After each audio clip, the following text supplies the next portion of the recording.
Olá pessoal, que bom estar aqui novamente e hoje trazendo para vocês o meu livro preferido para a doutrina. É este aqui, olha, Paulo e Estevão, trazido por Emmanuel através das mãos abençoadas de nosso mestre Chico Xavier. E por que este livro é meu preferido? Porque ele nos faz sentir a proximidade de Jesus teve com seus apóstolos, que Jesus teve com seus discípulos, e nos faz perceber que também nós podemos sentir essa proximidade. Então vamos entrar um pouquinho nessa história verídica e maravilhosa. Essa história nos conta casos de dois mártires do cristianismo. Claro, tem muitos mártires aqui nessa história, mas principalmente ela está focada em dois: Estevão e Paulo. Precisamos começar a falar de Estevão. Estevão, desde seu nascimento, pessoa muito humilde, muito simples, logo que conheceu os ensinamentos do mestre, ele incansavelmente se tornou um propagador dos ensinamentos. Incansavelmente. Não tinha medo, não tinha aflição, não tinha pavor das perseguições que os romanos afligiam a eles. Não. Ele ia, ele propagava, ele falava da boa nova do mestre, ele fazia palestras. Ele foi efetivamente um dos grandes apóstolos que nós tivemos. Aí, nós temos que conhecer um outro cara, outro lado da moeda, vira tudo. Nós vamos falar de Saulo. Quem era Saulo? Saulo era um doutor da lei. Saulo era, como a gente pode dizer hoje em dia, o cara, sabe? O cara que sabia tudo, o cara mais legal, o cara mais inteligente, o cara mais rico, o cara que ganhava tudo. Ele era como se fosse um advogado, digamos assim. Naquela época não era bem esse o termo que eles usavam, mas ele era um defensor de Roma, um defensor das estruturas romanas. E quando a gente fala isso, a gente está tendo a necessidade de lembrar que, naquela época, falar em cristianismo era a mesma coisa que falar em pragas. Os caras literalmente abominavam, né? Uma teoria totalmente politeísta, eles acreditavam nos múltiplos deuses, né? Aí de repente, a história do Mestre Divino, acredito que vocês conhecem. Se não conhecem, por favor, vamos buscar a Bíblia e conhecer esses ensinamentos, tá? Mas agora focados aqui, Saulo de Tarso era o cara que estava predestinado pela cultura da época a condenar os cristãos, tá? Ele fazia de tudo. Ele perseguia, maltratava, prendia, caluniava, ele pisava, porque naquela época aquilo era considerado o correto pelo povo, para aquelas pessoas. Abominável, né? Igual nós tentamos nos livrar de insetos, de pragas, eles queriam se livrar dos cristãos. E numa dessas, infelizmente, foi Estevão, um mártir do cristianismo, deu a vida por Jesus, deu a vida por seus ensinamentos, tá, gente? Aí o que aconteceu? Pô, Saulo era o cara, meu. Saulo, simplesmente o povo batia palmas para ele. O povo não acreditava como ele tinha esse poder de conseguir ir atrás dos cristãos e acabar com eles. Aí, numa certa oportunidade, chegaram para ele e falaram: Saulo, tem uma galerinha lá em Damasco, meu, os cristãos lá, cara, parece uma praga. Ninguém consegue achar eles. Eles se enfiam nas cavernas. Tem um tal de Ananias lá, que é o líder deles. Cara, você tem que ajudar a gente. Aí Saulo, defensor da cultura, defensor do idealismo romano, o que ele falou? Deixe comigo, eu vou acabar. Eu vou para Damasco amanhã mesmo e vou acabar com todos esses cristãos. Os dias deles estão contados. O que Saulo fez? Saulo entrou lá na cadeia, onde ele tinha alguns cristãos que ainda não tinham sido sacrificados, e exprimiu eles até saber aonde que estava esse tal de Ananias, né? Quando ele ficou sabendo, lá foi ele. Juntou uma pequena comitiva com seu amigo Tobias, mais alguns caras lá, porque naquela época a viagem era cavalo ou carruagem, né? Ninguém viajava sozinho naquela época.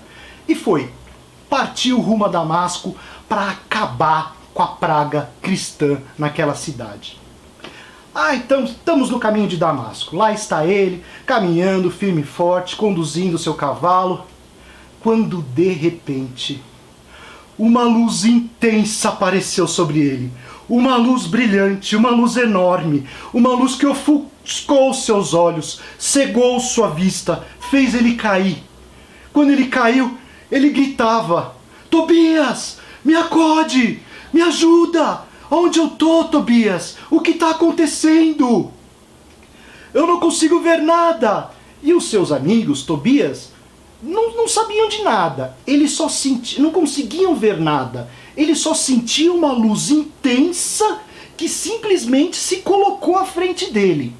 E de repente, ele ouve uma voz dúlcida, doce, forte, imponente, dizendo: Saulo, por que me persegues? Nesse momento, ele não sabia o que dizer, não sabia o que pensar. Ele automaticamente se prostrou de joelhos no chão, firmando a vista para o local de onde ele sentia que vinha essa luz que o queimava, e disse: Senhor, quem sois vós? Nesse momento, então, com a mesma docilidade, com a mesma imponência, com o mesmo poder, a voz lhe disse: Eu sou Jesus. Gente, um parênteses. Imagina o que deve ser tocado pela luz do Mestre Divino, pela luz do Mestre dos Mestres. Vocês têm ideia do que pode ter passado na cabeça desse ser naquela hora? Emmanuel nos conta que ele se transformou. Aquele foi o momento da transformação. Ele simplesmente, ainda de joelhos, olhou para essa luz e disse: Senhor, que queres que eu faça? Agora imaginem, o maior dos perseguidores, aquele que mais odiava, em teoria, os cristãos, se coloca diante desta luz onipotente, desta luz altíssima, soberana, maior do que tudo que podemos imaginar, e se coloca humildemente, chamando-a de Senhor. E ainda lhe pergunta: o que queres que eu faça? Nesse momento, então, a voz ainda conversa com ele. A voz lhe diz: vá até Damasco, procure Ananias, ele lhe explicará tudo que você precisará. E então assim é feito, assim ele vai. Ele chega, encontra-se com Ananias, que já estava avisado que receberia a presença de Saulo, mesmo sabendo que ele era o maior dos perseguidores, que ele ia lá para acabar com eles, para prender eles. Jesus já havia avisado um de seus grandes discípulos, Ananias, para que ele não se preocupasse, pois ele deveria ajudar aquele que um dia se tornaria o maior dos apóstolos. E assim aconteceu. Saulo, ao se encontrar com Ananias, Ananias curou sua vista, lhe devolveu a vista, lhe ensinou todo o básico da doutrina. E a partir daí, Saulo transformou-se em Paulo. O homem velho, Saulo, deixou de existir. Daí para frente se tornou um cristão novo, sem nada. Ele abandonou tudo. Abandonou dinheiro, abandonou riqueza, abandonou cavalos, abandonou a glória, abandonou tudo que ele tinha em nome do Senhor. A partir de então, ele começou a propagar a palavra do Senhor.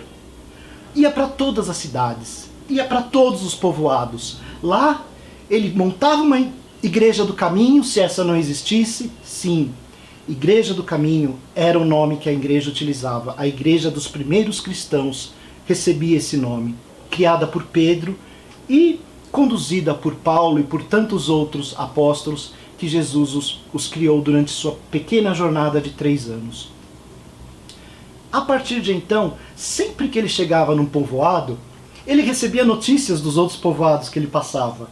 E aí, não dá, eles a cavalo, a pé, ele já não tinha cavalo mais, essa hora passava a ser a pé, gente. Como é que ele ia voltar naquele povoado para depois ir no outro? Então ele começou a escrever cartas.